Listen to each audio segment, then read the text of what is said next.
Boa tarde, boa noite. Sejam bem-vindos a mais um livro ao vivo.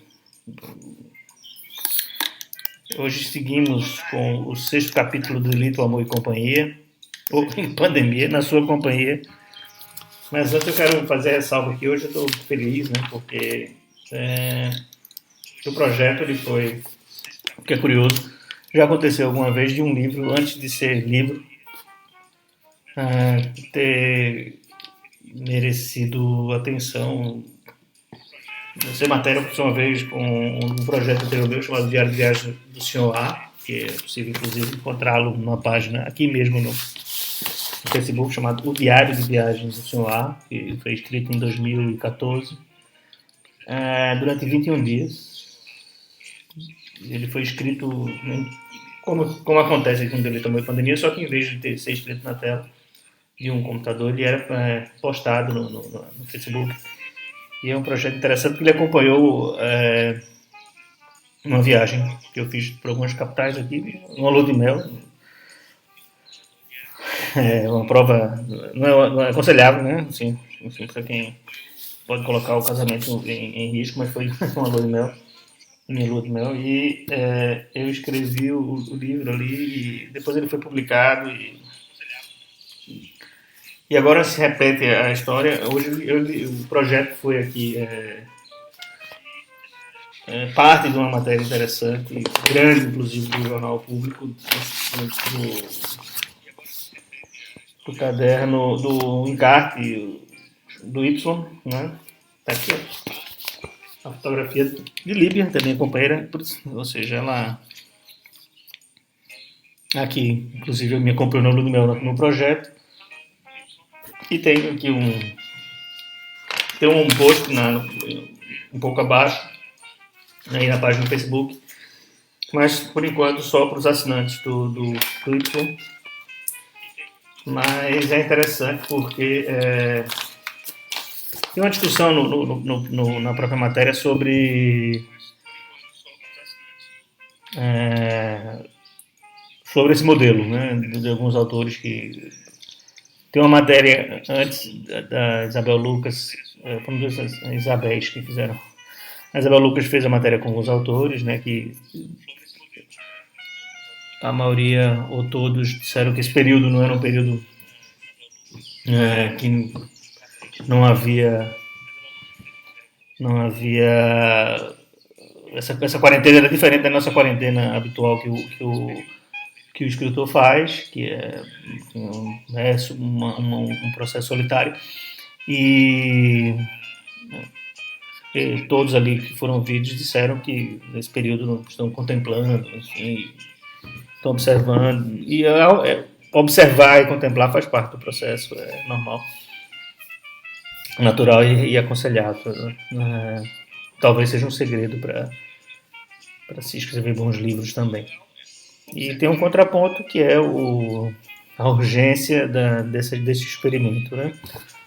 E foi ressalvado na matéria lá que o livro não tem uma editora, não tem a perspectiva de se tornar um livro, assim como o projeto anterior não era um livro. Ele nasceu para ser uma página, um processo no Facebook, e depois é que ele virou um livro. Antes ele era o que foi chamado de social novel, e eu acho que essa é uma social novel também, uma novela que é escrita numa rede social. Se vai virar livro ou não vai, não sei, mas enfim, só para falar um pouco dessa matéria. Hoje nós vamos entrar num templo aqui em Lisboa, num templo da Igreja Universal do Reino de Deus, a IURD, e que foi um cinema. Há um problema aqui nessa construção cronológico, porque eu estou decidido a que o personagem do comissário faça uma reminiscência do Titanic. Ou seja, o que é que ele assistiu, que ele teria assistido o Titanic nesse cinema. ao filme, né? Assisti ao filme no cinema. E depois ele volta ao cinema, que hoje é um templo. O problema é que o Titanic é de 97 e o cinema virou templo em 92, ou seja, tem há um problema cronológico que eu não vou respeitar. Né? Eu respeito algumas coisas, outras não. E isso vai então acontecer. O, o comissário vai ter essa reminiscência. Então, ele está a ter está a ter uma noite meio, enfim, diferente, né? Ele começou com um evento pequeno que era um arrombamento, um roubo numa mercearia, passou para o apartamento que havia sido arrombado pelo gangue do político de extrema direita. E quando ele pensa que já viu de tudo nessa noite, ele vai atender a um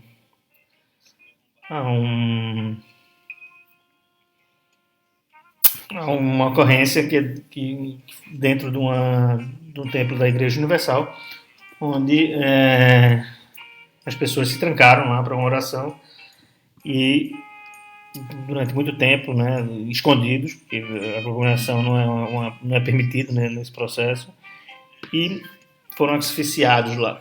Né? Então há um momento aí de, de contestação da fé que o personagem vai fazer, né? É importante nesses momentos sempre ter essa. E ao mesmo tempo ele faz esse paralelo com a com o filme que ele viu, né? Porque o filme também tem uma questão de classes ali, né? Ou seja, tem um jogo de classes, foi inclusive um mote num artigo que eu escrevi para o Diário de Notícias, né? O Bolsonaro regendo ali a orquestra do Titanic, né? Enfim, todo mundo tocando, enquanto a aristocracia pulava do barco, né? A minha advertência é que fatalmente a gente não acaba esse capítulo hoje, porque ele ainda. Mas a gente vai entrar no cinema, a intenção é essa. Não sei se a gente sai hoje, mas é pouco provável que em 40 minutos ou em uma hora, que é o tempo que tem durado aqui a live, nós consigamos sair do sistema. Ok? Então eles ainda estão do cinema, eles ainda estão dentro do apartamento aqui, vamos seguir.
Vou guardar essa frase aqui para depois, né?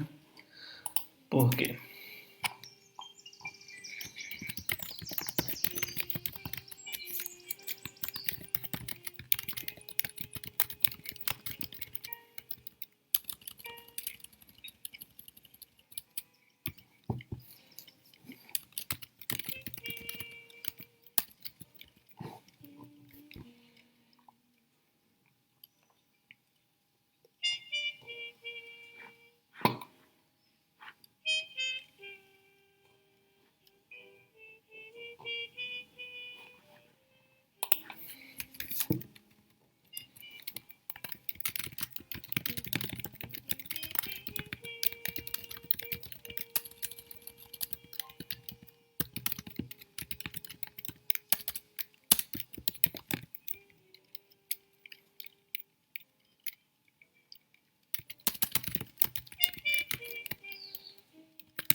bom lembrar que essa história do fato do surf, né, da roupa de surf, isso foi já falado, né? Isso em algum momento atrás tem que era a forma rudimentar que o bando, a gangue ou o gangue utilizava para se proteger, né? Então eles tinham uma roupa aquela que o surfista usa, né? Que só fica cobre até a cabeça e tal. E usavam a máscara de mergulho também para que o óculos tal, para que também tenha um contato menor com a superfície, já que eles estão invadindo os apartamentos das pessoas que estão infectadas, né? Então tem essa dupla função, né?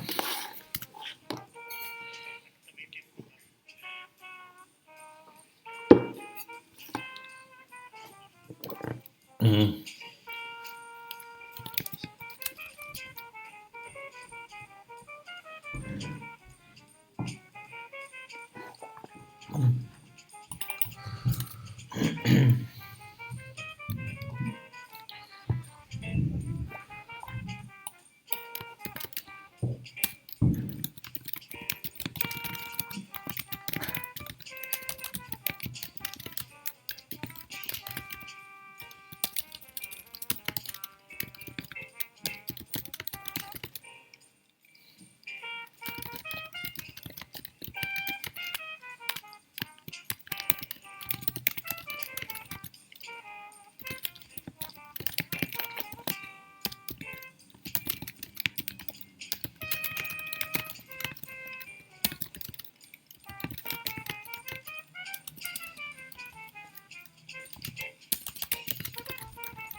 Desculpe.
Bem, como aconteceu já nas outras vezes, a promessa do copy do Facebook não se realizou, né? Eu pretendia entrar